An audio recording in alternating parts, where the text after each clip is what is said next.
Simulan na natin. Nang makita niya ang totoong anyo nito, bigla naman siyang napangiti. Dahil hindi na siya mag-aalangang patulan ang mga binata. Ngunit paglingon niya sa dalawang panig na kasama, tuluyan itong naging malaking pusa na siyang sobra niyang ikinagulat. Halos hindi niya noon inaasahan na ang mga sungaw ay may kakayanan ding gayahin ang isang pusa. Maya-maya pa, bigla namang lumapit sa kanya ang lalaki habang walang imik. Hinayaan lang ito ni Chris dahil alam niyang kaya niya itong labanan kahit papano. Nang tuluyan na itong makalapit sa kanyang harapan, agad naman siya nitong tinitigan ng napakasama habang nagsasalita ng, "Bueno, tinatanggap ko ang nais mong magpakamatay. Kung gusto mo rin namang makipaglaro, hinahamon kita sa isang duelo. Ikaw at ang pusang unlaon ang lalaban sa iyo. Kung sino man ang mananalo sa atin, siya ang magpapasya sa kanyang magiging premyo. Sigurado ka dyan? Sige, tinanggap ko ang iyong hamon. Mas mainam na ito upang wala tayong madamay na ibang tao. Mahusay ang naging pasya mo, demonyo." Matapos nilang magkaharap at pag-uusap, napagkasunduan nilang magharap sa mapatag na lugar kung saan may kalayuan ito sa daan. Maaari kasing merong dadaan sa lugar na yon na galing pa sa sabong na kanilang dinayo. Magamat alam ni Chris na gabunan at sungaw ang kanyang kalaban, nanatili pa rin siyang tiwala sa kanyang kakayahan. Ilang minuto pa ang lumipas. Nadapo na nga sila sa lugar na kanilang paglalabanan, kung saan magaganap ang kanilang harapan o duelo hanggang kamatayan. Bago sila tuluyang maglaban, sinigurado nilang nakarga na nila ang kanilang depensa upang magiging patas sa isa't isa. Napagpasyahan din nilang bawal gumamit ng sandata maliban lamang kung nanggaling ito sa isang karga.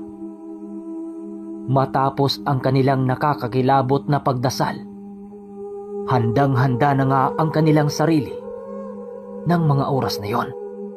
Pagtingin ni Chris sa dalawang pusang kasing laki ng isang batang baka, halos hindi niya maiwasang magulat. Ayon sa kanya, ayon sa mga larawan nito, meron itong bumubuka-bukang tadyang sa kanilang mga dibdib. Wala din itong mga mata at bunganga na siyang nagbibigay kilabot sa mga taong nagagawa itong makita. Mahaba din ang mga balikat at binti nito, dahilan para itong pusa kung maglakad. Matapos itong makita ni Chris, agad din naman niyang ibinaling ang kanyang paningin doon sa gabunang sungaw. Magaman hindi pa ito nakapagpalit ng anyo, kitang-kita niya ang kumikinang nitong balat dahil sa mga langis na ibinuhos nito sa kanyang katawan. Wala na ring kasabutan ang nilalang dahil sa pagkapunit nito, na tila handa na nitong ipakita ang nagtatago nitong bagsik na wangis anong oras man ito gustuhin. Habang patuloy nilang pinakiramdaman ang bawat isa, panay naman ang pag-iisip ng kanilang mga taktika upang magawa nilang magtagumpay sa duelo. Ilang minuto ang dumaan. Kumilos na rin ang dalawa nitong kasama dahil sa nabigyan na ito ng utos ng kanilang pinunong gabunan. Hindi noon inaakala ni Chris na ang 3 binata ay nagbabalat kayo lang pala. Pagtingin ni Chris na tumatakbo na ito papunta sa kanya, ay ang pagkuha niya sa gulok at ang paghawak sa mutya para salagin ang pagsunggab nito. Paglapat ng mga kuko ng 2 pusang malalaki sa kanyang sandata, agad niya itong tinadyakan at binigyan ng malalakas na pagsapak na siyang dahilan para tumilapon ito sa mga damuhan. Subalit nang gawin niya yon, ay ang panggigigil ng gabunan na nakatingin sa kanya, habang dahang-dahan na nababalot ng napakaraming balahibo. Pagpula ng mga mata nito ay ang pagbabago ng anyo nito, at sumugod na rin papalapit sa kanya. Wala na siyang nagawa ng mga oras na yon, kundi salubungin ang sungaw na gabunan para salagin ang gagawing pag-atake nito. Sa pagpapatuloy ng kanilang duelo, ramdam na ramdam nitong si Chris ang pagpantay ng kanilang mga lakas sa bawat isa. Kahit may sumpa ang gulok ng mutya ng durian, hindi na ito nagagawang malason ang mga kamay ng sungaw, dahil sa nagtataglay din iyon ng napakakunat na balat at napakatibay na mga kuko. Nang masipat naman nila ang pagtayo ng sungaw na gabunan, mas lalo pang nagbunyi ang mga demonyo, dahil ang buong akala nila hawak na niya ang tagumpay sa kanilang duelo. Pagbigay ng utos ng gabunan sa sugurin si Chris, mabilis itong tumakbo papalapit sa antingero. Wala na siyang nagawa noon kundi salubungin ang nilalang gamit ang kanyang natitirang lakas. Pagsilay naman niya sa mga sungaw na papalapit sa gabunan, agad naman siya nitong sinalubong sa ibang direksyon. "Tapos ka na, antingero!" sigaw ng gabunang sungaw habang papalapit sa kanyang kinatatayuan. Nang masipat niyang hindi na niya maiwasan ang mga gagawing pag-atake nito, doon na niya binanggit ang mga buhay na salita na siyang magpapakawala ng ilang abilidad ng mutya. Pagyuko ng mga punong nasa paligid, agad namang nahigop ng kaliwa niyang kamao ang anino ng mga ito. At yun ang naging dahilan para maantala ang ginawa ng sungaw. Paglundag ng demonyo sa ibang direksyon, agad naman niya itong pinasundan sa mga hawak niyang anino. Madali naman itong nailaga ng mga sungaw na gabunan dahil sa hindi ito gaano napagtuunan ng pansin ni Chris. Nang hindi na niya maatim ang pangungulit ng mga pusang unlaon, agad niyang binawi ang mga aninong pinasunod niya sa mga gabunan at mabilisang inipon sa kanyang gulok. Matapos niyang gawin ang mga bagay na ito, buong lakas naman niya itong hinataw sa 2 unlaon upang tapusin na ang mga buhay nito. Subalit nang masipat ng mga nilalang ang kanyang nais gawin, mabilis din naman itong tumakbo papaatras. Matapos ang mga pangyayari, agad namang nakaramdam ng labis na pagod itong si Chris dahil sa pagbanggit niya ng ilang mga kataga na hindi naman napakinabangan. "Malakas ang mutya mo, Ginoo." Pero kagaya ng maraming mutya, meron din itong kahinaan.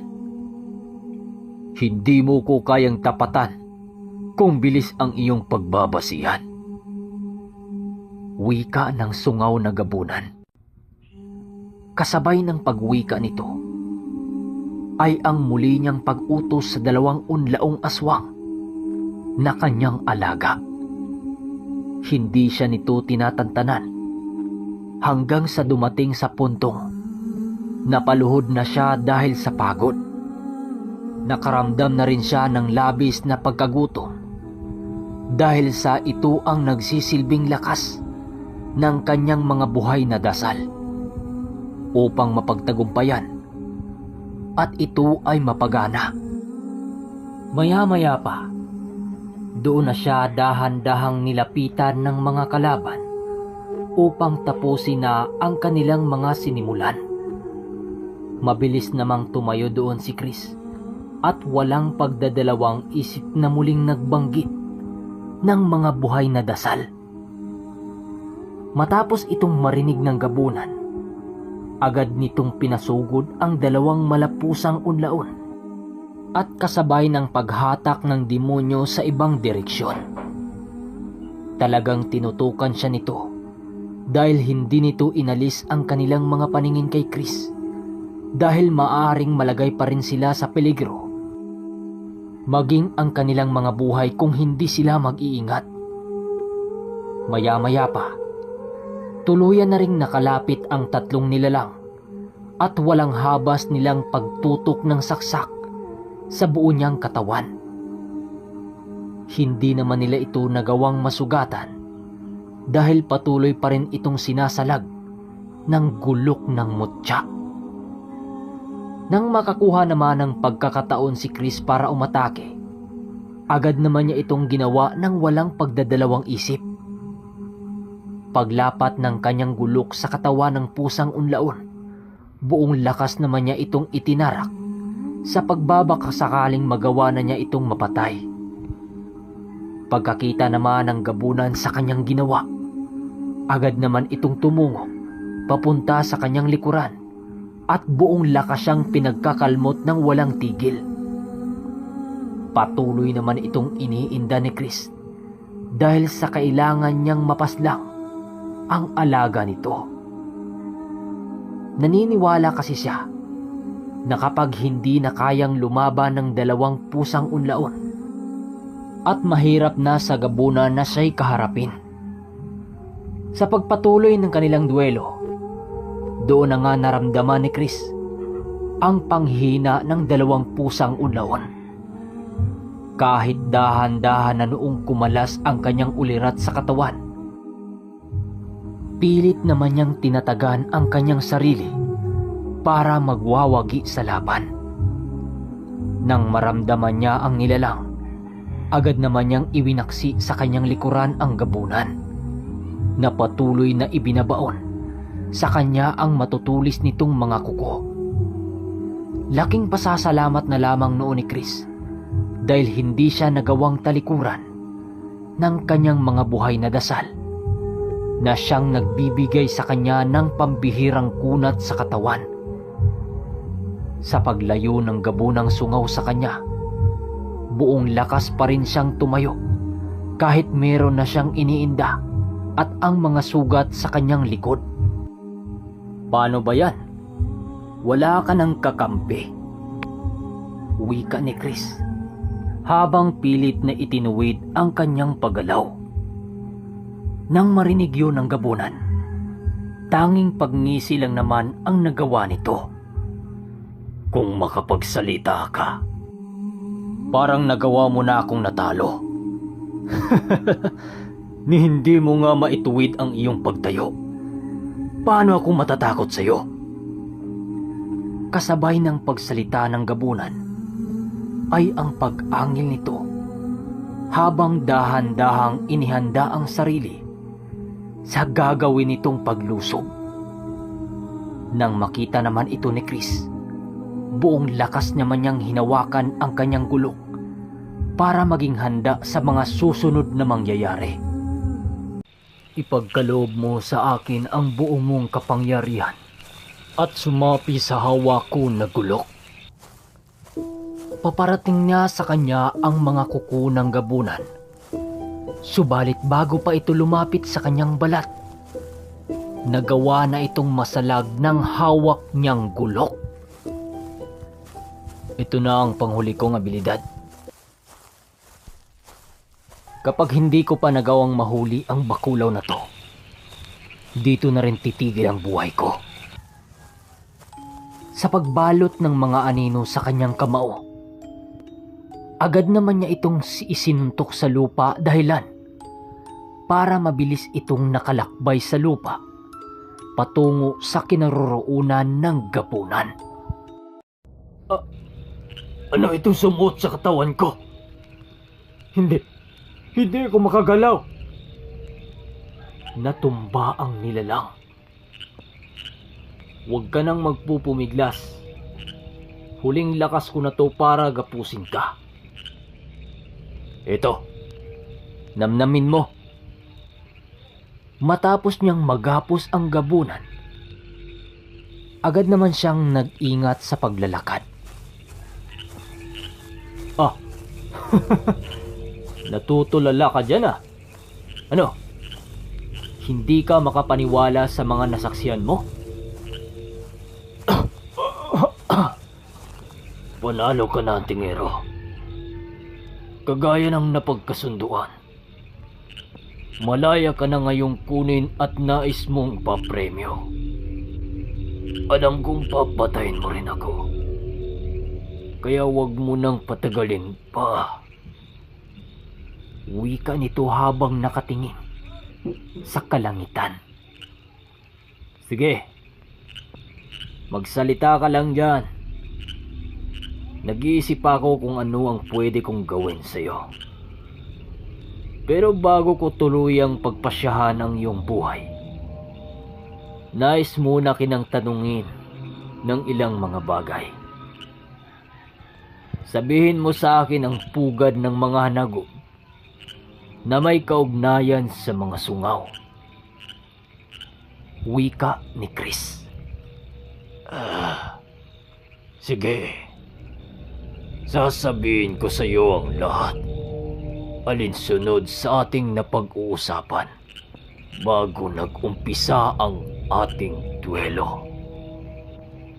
Alam mo, isang imperyo ang tirahan ng mga hanagob na nagbabalak sakupin ang buong Iloilo. Ito ang pagtatandaan mo, Antingero.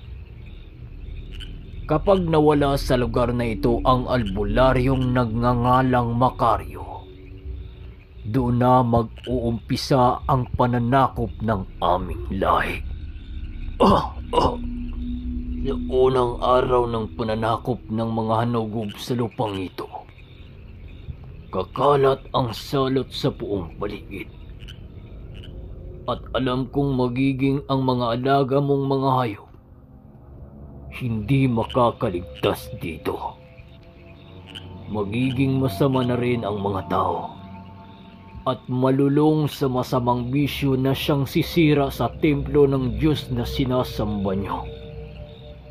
At ito pa, mawawala na din ng kakayahan ang mga manggagamot sa lugar na ito dahil lalasunin nito ang sinumang gumagabay sa kanila at ang Panginoong inyong sinasamba. Huwag kang mag-alala dahil magiging masama na din ang mga ito.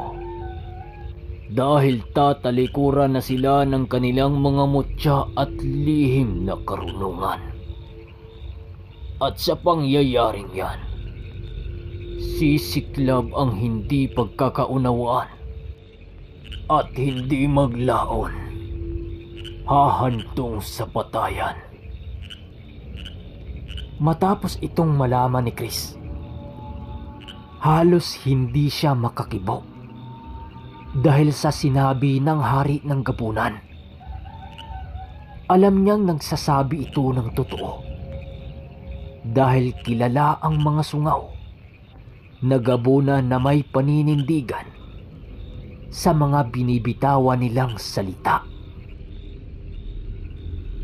At salamat naman sa impormasyong ibinahagi mo sa akin. Pero bago kita pakakawalan, nais kong marinig sa mga bibig mo ang pangakong kailan may hindi ka na babalik sa lugar na ito.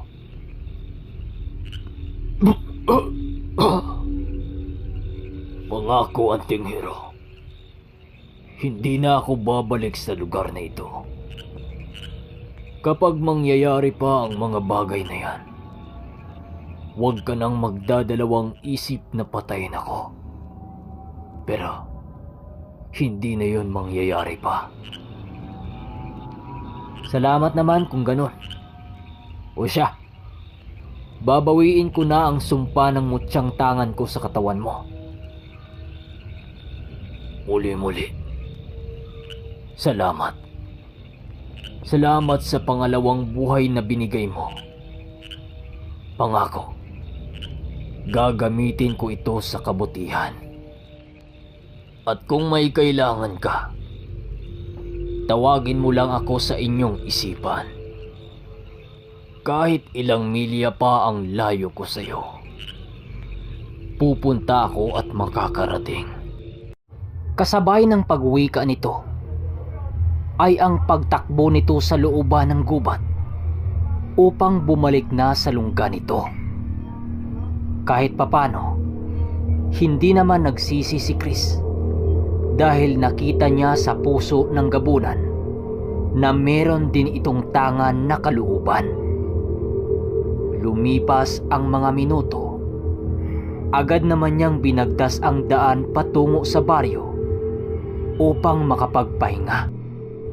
Dahan-dahan lang noon ang kanyang paglalakad dahil patuloy niyang iniinda ang sugat sa kanyang likuran. Kinaumagahan, maaga pang nagising si Chris para asikasuhin ang mga alaga niyang manok. Kahit napakataas ng lagnat niya noon, pinilit niya pa ring gawin ang mga bagay na yon. Chris! May sakit ka ba? Wala naman, ay. May iniinda lang akong sugat. Huwag na kayong mag-alala, Nay. Maya-maya lang gagaling din to. Uwi ka niya. Matapos nilang mag-usap, ay dali-dali niya namang inasikaso ang mga alaga niyang manok. Bawat isa sa mga ito, tinitingnan niya at kung mabuti ba ang kalagayan ng mga ito. Matapos nun, umuwi na siya upang makapagpahinga na rin ng maaga. Pagsapit ng tanghali, nasa labas siya noon ng kanilang tahanan. Himas-himas ang isang tandang habang patuloy na binubuklat ang libreta ng kanyang lulo. Sa paglipas ng oras, naging masaya naman siya dahil wala na siyang iniisip na mga demonyo na gumagala sa kanilang baryo at namimerwisyo. Sa pagsapit ng takip siling, agad naman niyang ibinalik sa loob ng kanilang bahay ang libreta pati ang tandang. Dahil sa nagkataonong wala silang ulam panghapunan, ninais niyang tumungo ng bayan para bumili ng mauulam. Habang kasagsagan siya ng kanyang paglalakad, bigla naman siyang natigilan nang makita niya ang isang lalaki na mayroong nakapulupot na latigo sa tadyang nito. Magandang hapon, Ginoo. Pagwika ni Macario. Agad naman niya itong nakilala at nakilala nila ang bawat isa. Manoy Macario? Ikaw ba yan? Wikang gulat ni Chris. Bigla namang napatigil sa paglalakad si Macario habang patuloy siya nitong tinititigan. Maya-maya pa, doon na nga ito sumagot ng Buti naman at nakilala mo ko, Chris.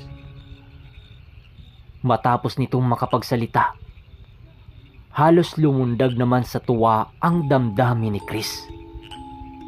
Halos hindi niya inaasahan na na ang taong palagi niyang tinitingala, makikita niya sa mga pagkakataong hindi niya inaasahan. Sa pagpapatuloy ng kanilang kamustahan, niyaya naman itong si Chris na tumungo sa kanilang tahanan.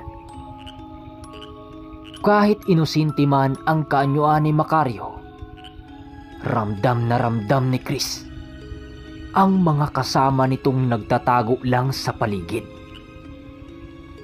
Pagdating nila sa kanilang bahay, agad namang sumalubong sa kanila ang kanyang lola na merong daladalang isang bungkus ng sitaw. "Oh, Mac! Napadalaw ka?" Wika ng lola niya nang masipat si Macario. "Oo nga Lola Maria Pasensya na ho kayo kung hindi ako nakapag-abiso sa inyo. Biglaan lang kasi itong lakad ko." Sagot naman ni Macario.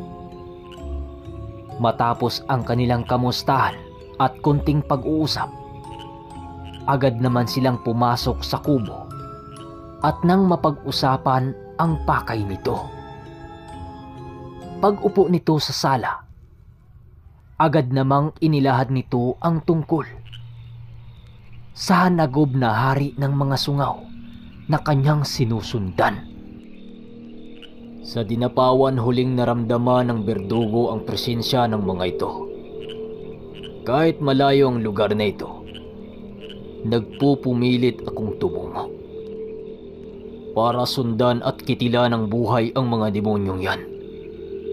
Hindi na rin ako gumamit ng lagusan para na din hindi ako matunugan ng masasamang engkantong nasa paligid natin. Wika ni Macario.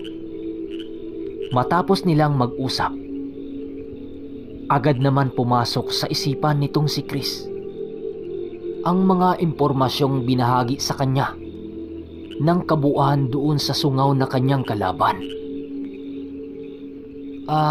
Manong Mac, alam ko na ang lugar na tinutukoy mo. Minsan itong naibahagi sa akin ng gabunan na natalo ko sa isang duelo. Ganun ba Chris? Maaari mo ba akong samahan patungo roon? Sagot naman ni Macario.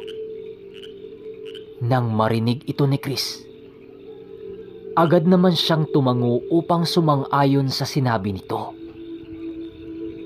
Sa pagpapatuloy ng kanilang pag-uusap,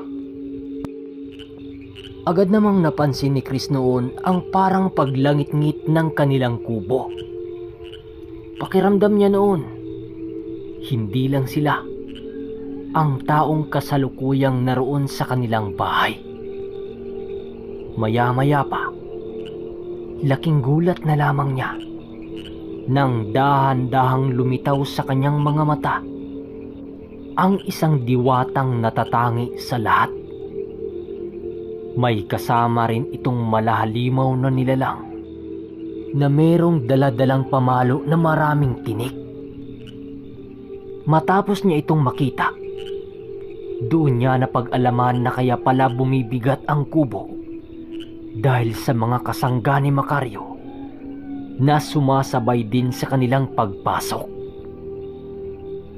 Sa pagpatuloy ng kanilang usapan, doon pinatutuhanan ni Macario na totoo ang isa pang pag-iral ng mutya ng durian na kayang ipagsanib puwersa sa mutyang tanga ni Chris. Inilahad din ito ang isang kakayahan ng mutya ng kidlat na makikibagay sa lakas ng mutya ng durian. Subalit bago pa man mahawakan ni Chris ang ganun kalakas na karga, kinakailangan niyang magtaglay ng mga buhay na salita na kayang panghawakan ang kabuuhang kapangyarihan ng mga ito. Dahil sa may pambihirang lakas ang mga mutya, kung kaya't kailangan din ito para sa taong magtataglay. Huwag mo nang pangaraping makuha ang tatlong yan, Chris. Sinasabi ko sa'yo, magdudulot lamang yan ng panganib sa iyong katawan.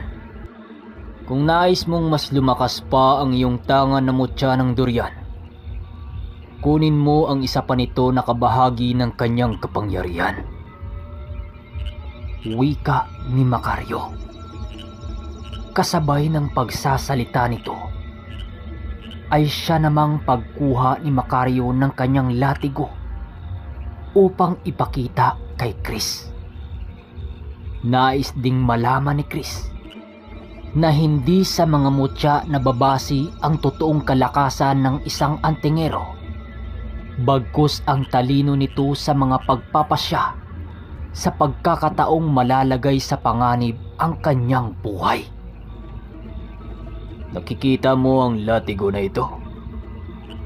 Isang ordinaryong latigo lang, hindi ba? Pero kapag ito ay aking nahawakan, doon na magbabago ang lahat. Wika ni Macario habang dahan-dahang inilapat ang latigo na kanyang ipinakita. Pagkakita niya sa latigo nito, laking gulat ni Chris nang makita niya ang pagbabago ng presensya nito.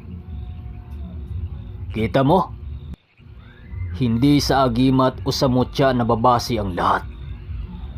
Kahit anong lakas ng mutyang iyong tangan, mawawala ng bisa kung makakaharap mo ang isang nilalang na matindi ang pagnanais na manalo sa laban.